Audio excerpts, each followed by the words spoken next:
잘 아시는지 모르겠습니다만 그 신학자 가운데 아주 미국에 유명하신 나이홀 리브라고 하는 선생님이 계십니다.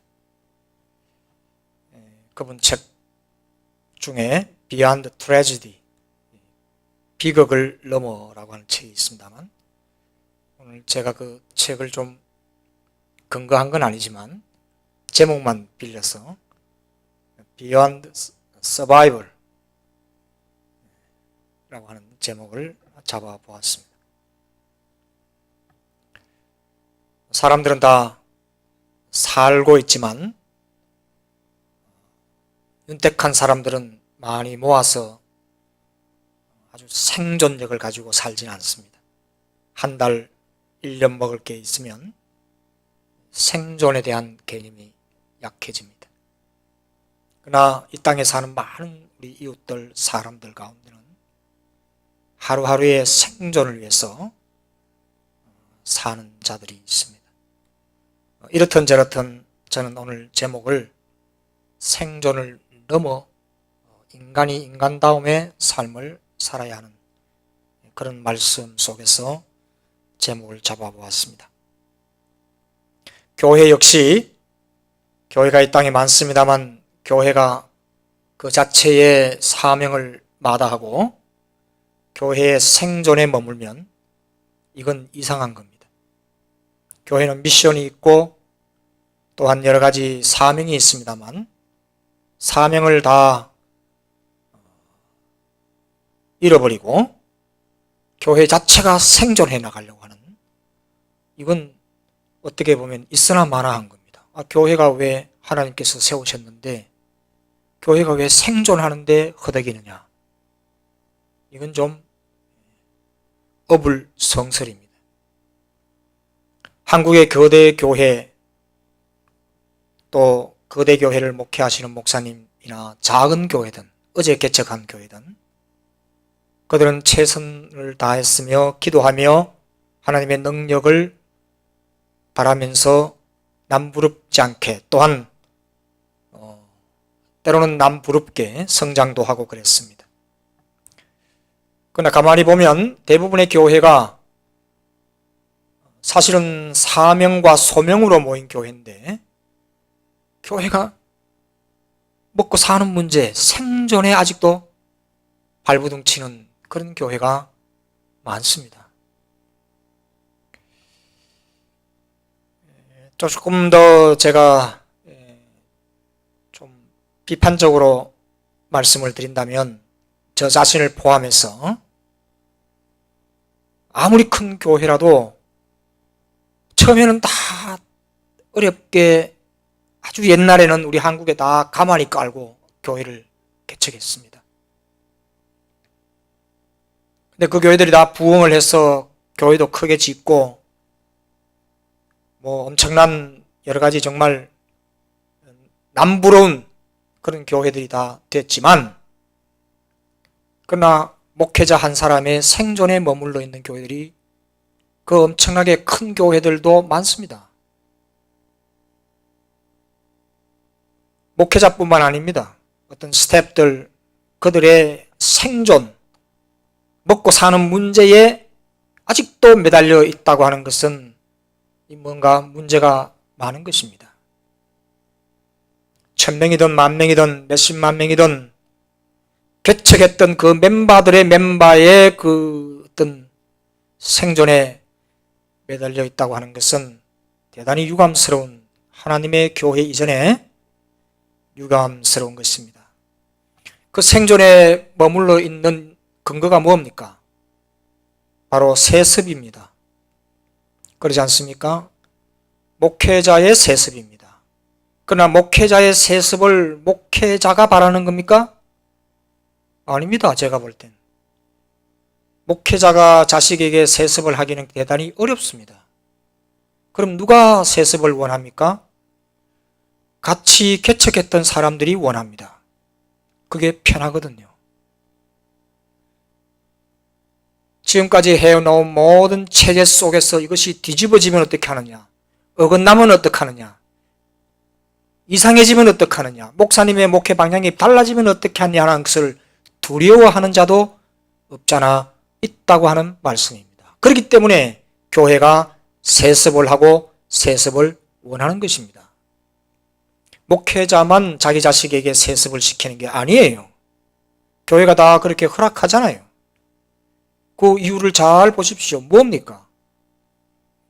그러니까 생존하기 위해서 그런 거예요. 하나님 교회가 하나님이 생존하시기 위해서 하는 거지, 우리 자신들의 어떤 목적으로 우리가 생존할 필요는 없는 것입니다.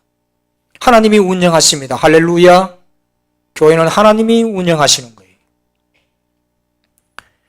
오늘 본문의 내용은 다음과 같습니다. 광야에서 예수님께서 떡 7개와 그리고 생선 2마리로 4,000명을 먹이셨다.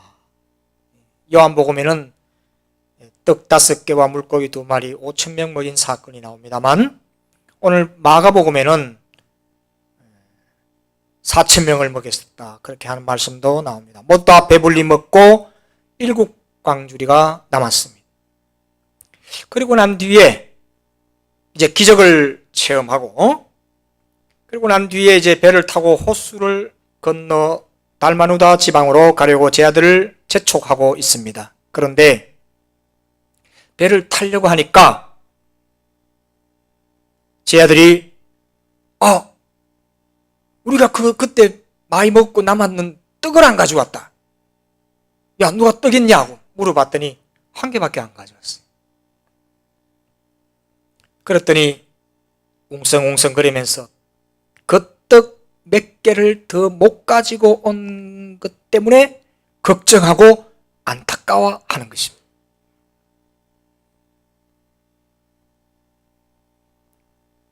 떡 1개밖에 안 가져왔다.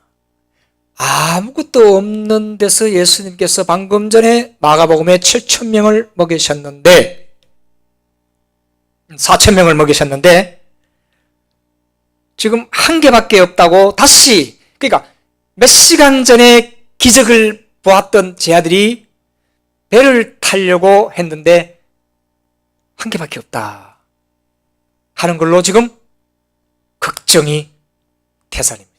타고 가는 배보다 더 큽니다. 그래서 수군거리고 후회했다. 이게 오늘 말씀의 내용입니다. 여기에 누가 계십니까? 먹이신 분이 누구세요? 예수님. 예수님이 안 가십니까? 계시잖아.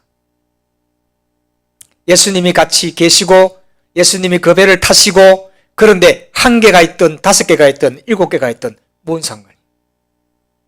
그런데 제 아들은 몇 시간 전에 기적을 체험한 그들이 지금 또 걱정에 빠져 있다.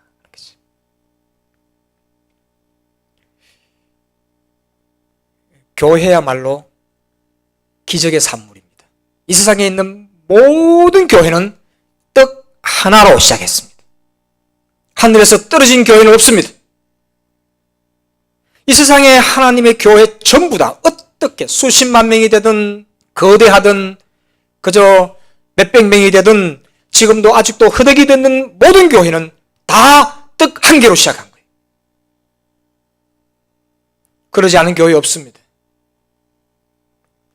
세상의 모든 교회는 떡 1개로 시작한 것도 아니에요. 사실은 뭐로 시작했습니까? 믿음으로 시작했어요. 그 어떤 계기와 그 어떤 역할이 있더라도 믿음으로 시작한 거예요. 교회는 예수 그리스도를 믿음으로 그 반석 위에 교회가 세워졌습니다.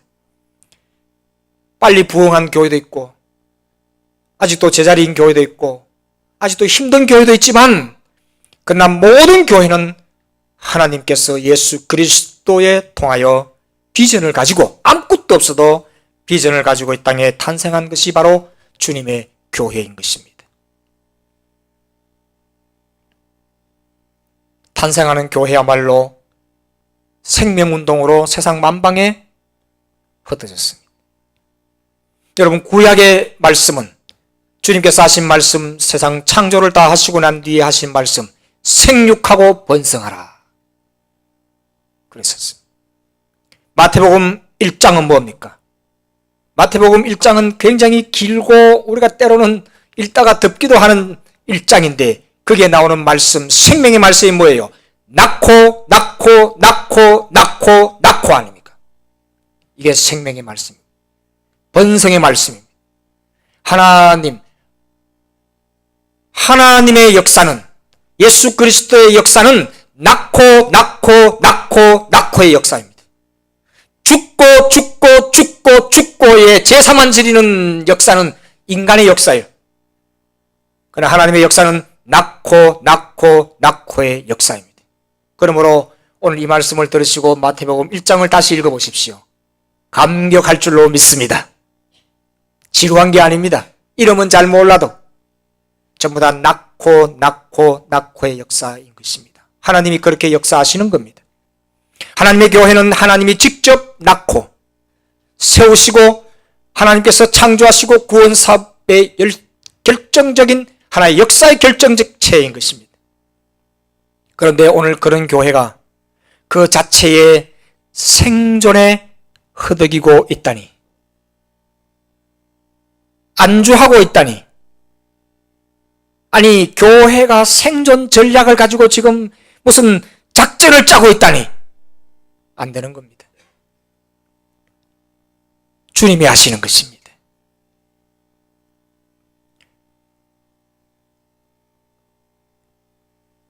모든 생물들, 이 땅에 있는 모든 생물들은 생존이 본능입니다. 번성하라, 충만하라 했으니 그들은 번성하고 충만하기 위하여 생존해 나가는 겁니다.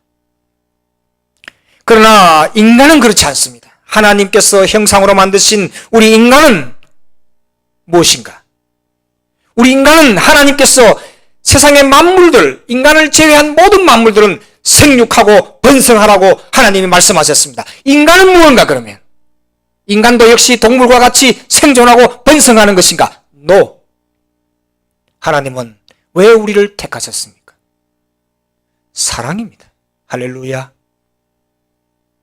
하나님의 형상을 닮은 우리 인간은 생존하고 번성하는 일 그 넘어 하나님의 형상을 받은 우리 인간은 하나님을 찬양하고 하나님을 섬기고 하나님을 존귀히 여기고 그리고 하나님을 사랑하며 우리를 사랑하며 사람을 사랑하며 하나님이 지으신 모든 것을 사랑하며 다스리는 것입니다. 다스리는 거예요. 그것이 하나님이 우리 인간에게 주신 목적인 것입니다. 하나님의 역사는 생명의 역사입니다. 이것과 정반대편에 있는 게 있습니다. 그게 뭐냐? 생명의 역사 제일 반대편에 있는 것은 오늘 마찬가지입니다. 믿음이 없는, 예수님이 계시면서도, 아니 1시간 2시간 전에 주님께서 역사하신 그걸 보고도 오늘 떡 하나밖에 없다고 하는, 걱정하는 제자들이 있다고 하는 겁니다. 그러므로 보십시오. 우린 얼마든지 증거를 댈 수 있습니다. 내 자신부터 그렇고요. 세상에 많은 부자들이 있습니다. 난 좀 신기한 게 저런 분들 막 몇 조씩 가지고 있고 이런 분들 막 1년에 생산해는 막 뭐 이런 게 그런 분들도 놀러 안 다니고 열심히 일하는 거 보면 좀 아이러니해요. 자, 이게 오늘 주님께서 하시는 말씀, 이 말씀 속에서 오늘 읽은 말씀 속에서 이걸 누룩을 조심하라 그렇게 말씀하고 있습니다. 오늘 말씀 속에 떡 한 개밖에 없다 해서 누룩을 조심하라 그랬는데 첫 번째 헤롯 대왕의 누룩입니다.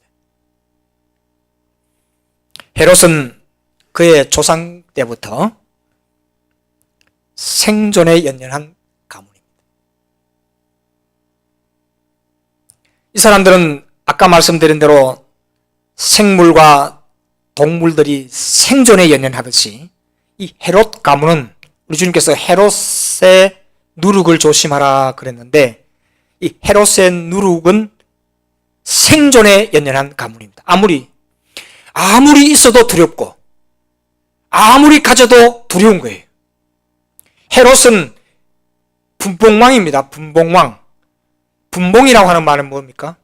어떤 지역을 다스릴 때 이 자식에게 적을 떼주고 이 자식에게 적을 떼주는, 그 자식에게 이렇게 가문들을 떼줘서 분봉하듯이, 벌들에게 분봉하듯이 나누어서 지배하는 로마의 지배 체제입니다.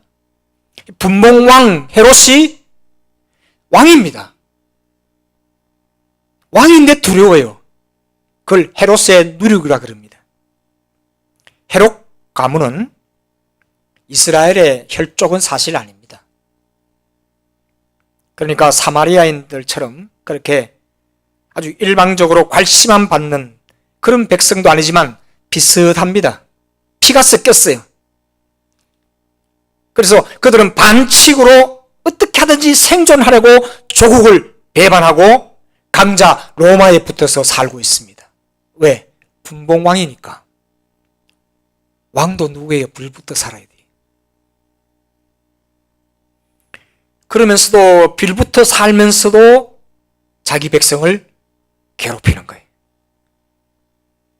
그러니까 그 존재가 어떻겠습니까? 아이덴티티도 없고 렐레반스도 없는 겁니다. 동족의 피를 가지고 그렇게 살고 있습니다. 헤롯의 누룩을 조심하라. 저들이 아무리 번성하고 저들의 가정이 아무리 잘 되는 것 같아도 역시 주님의 입에서는 헤롯의 누룩이라고 그렇게 명명되어지는 것입니다. 헤롯의 가문은 진리 같은 거 모릅니다. 그냥 마치 거미처럼. 여러분, 세상에 가장 어떻게 보면 편하게 사는 게 거미요. 벌들도 날아다닙니다.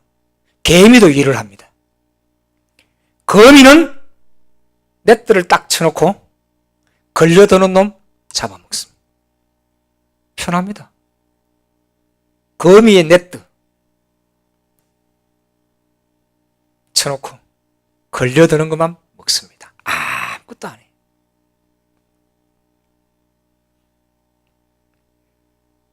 업자입니다.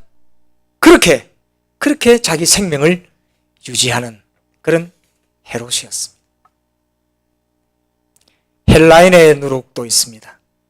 성경에는 오늘 안 나옵니다만 헬라인의 누룩, 지난주일에 말씀드린 것과 같습니다. 이들은 예수님을 찾아왔습니다. 역시 예수님 소문을 듣고 요한복음 12장 24절과 같이 헬라의 먼 나라에서 지식을 찾아 우리 예수님을 만나기 위해서 왔습니다. 지식을 좋아하고 즐기고 그리스 사람 중에 현자가 있다는, 이스라엘에 있다는 소문을 듣고 예수님 아는 체함에 왔습니다. 한번 살펴봅니다. 귀한 겁니다. 차라리 헤롯보다 낫습니다. 지난주에 말씀드렸습니다만 이들이 자기를 찾아왔습니다. 예수님을 찾아왔습니다. 인자가 영광을 얻을 때가 왔다. 헬라인들이 찾아오니까 주님께서 말씀하십니다. 인자가 영광을 얻을 때가 왔다. 이 영광은 저들이 멀리 찾아왔기 때문에 주님이 영광 받는 게 아닙니다. 그 영광은 무엇인 줄 아십니까? 십자가의 영광입니다. 말씀하셨습니다. 한 알의 밀이 땅에 떨어져 죽지 않으면 한 알 그대로 있고 죽으면 많은 열매를 맺느니라 말씀하셨습니다. 자기 생명을 사랑하는 이는 잃어버릴 것이요 자기의 생명을 미워하는 자는 영생토록 보존하리라. 이 보존하리라 하는 이 말씀 어려운 말입니다. 내 생명을 보존하기 위해서는 내가 죽어야 한다. 죽지 않고 열매를 맺으려는 것, 이것 또한 주님 십자가, 그 주님 앞에서 조심해야 할 누룩입니다. 십자가 없는 교회, 그것은 하나의 종교일 뿐입니다. 세 번째로 바리새인의 누룩이 있습니다. 오늘 주님께서 말씀하신 바리새인의 누룩을 조심하라. 바리새인은 뭡니까? 바리새라고 하는 말은 내하고 너하고 구분되어 있다. 그 바리새라고 하는 말은 영어로 프레이스라고 하는, 그죠? 분리주의자입니다. 난 너하고 달라. 그런 말입니다. 근데 속을 들여다보면, 다르다고 하면서 속을 들여다보면 그 안에 아무것도 없습니다. 아무것도 없다고 하는 걸 증거될까요? 예수님이 걸어가십니다. 그럼 예수님이 앞장서 가시면 그 뒤는 누가 따라갑니까? 제자들이 따라가죠. 그 다음에 누가 따라갑니까? 어려운 사람들이 따라갑니다. 그걸 무리라 그럽니다. 그 다음에 누가 따라갑니까? 바리새인들, 사두개인들, 제롯당들이 따라갑니다. 시비걸로. 그래도 따라가는 겁니다. 따라가는 거예요. 난 이상하게 생각합니다. 바리새인들이 할 일이 없나? 아니, 바리새인들이 왜 할 일이 없어요? 그렇습니다. 할 일이 없어요. 왜? 생명이 없으니까. 생명이 있다면 자기들이 바리새라고 하면, 나는 너희들하고 달라라고 하면 자기들이 뭔가 생명의 가치가 있을 것 아니에요. 가치가. 그러면 예수님 따라다니면 안 되잖아요. 예수님 같이 인도해야 될 생명이 없어요. 그러니까 예수님을 따라다니면서 시비만 하는 거죠. 아이러니한 것입니다. 그러므로 예수님은 생명이에요. 왜 바리새인들이 왜 예수님 따라다니면서 그래요? 욕하려고? 욕하는 거는 그냥 가끔 한마디씩 생기죠. 따라다녀. 왜 쟤들은 할 일이 없어? 시비만 해. 시시비비만 가리려고 해. 생명이 없는 거예요. 바리새인의 누룩을 조심하라. 그들은 그것 자체도 그거 가지고 생존에 아직도 허덕이고 있다고 하는 것입니다. 여러분, 바리새인들이 율법을 지키는데 율법에 생명이 없다는 걸 저 자기들이 더 잘 알아요. 그러니까 외식자가 되는 것입니다.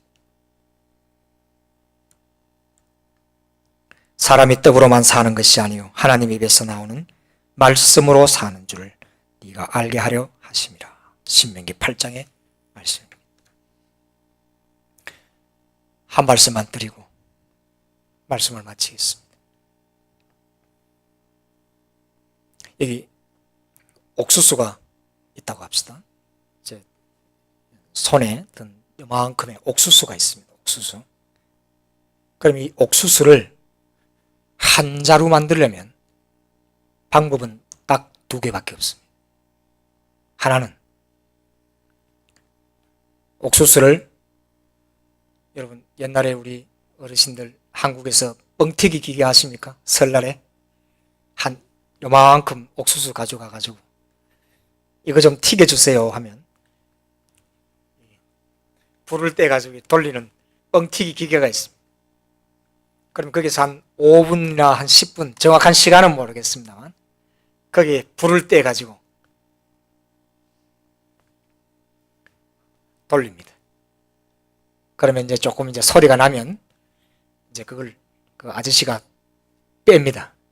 그럼 그 압력으로 뻥 하면서 터집니다. 그러면 이만큼 들어갔던 옥수수가 한 자루가 돼가지고 나옵니다. 그래가지고 그걸 짊어지고 집으로 이제 옵니다.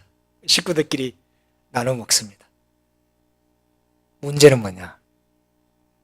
이만큼 되는 옥수수를 가지고 불을 떼서 뻥튀기를 했는데 한 자루가 되는데 사람들이 맛있게는 먹지만 거기에 생명이 없습니다. 생명이 없어요. 우리 주님의 공식이 아닙니다. 이만큼 옥수수를 가지고 한 자루 만들려면 또 다른 방법이 있습니다. 뭡니까? 심는 겁니다. 심으면 어떻게 되죠? 두 자루 나옵니다. 심을 때 한 알의 밀알이 땅에 떨어져 뻥튀기로 만들 수도 있지만 그건 생명이 없어요. 그러나 죽으면 많은 열매를 맺느니라.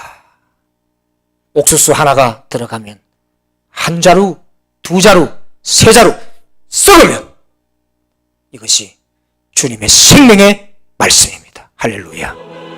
기도하시겠습니다.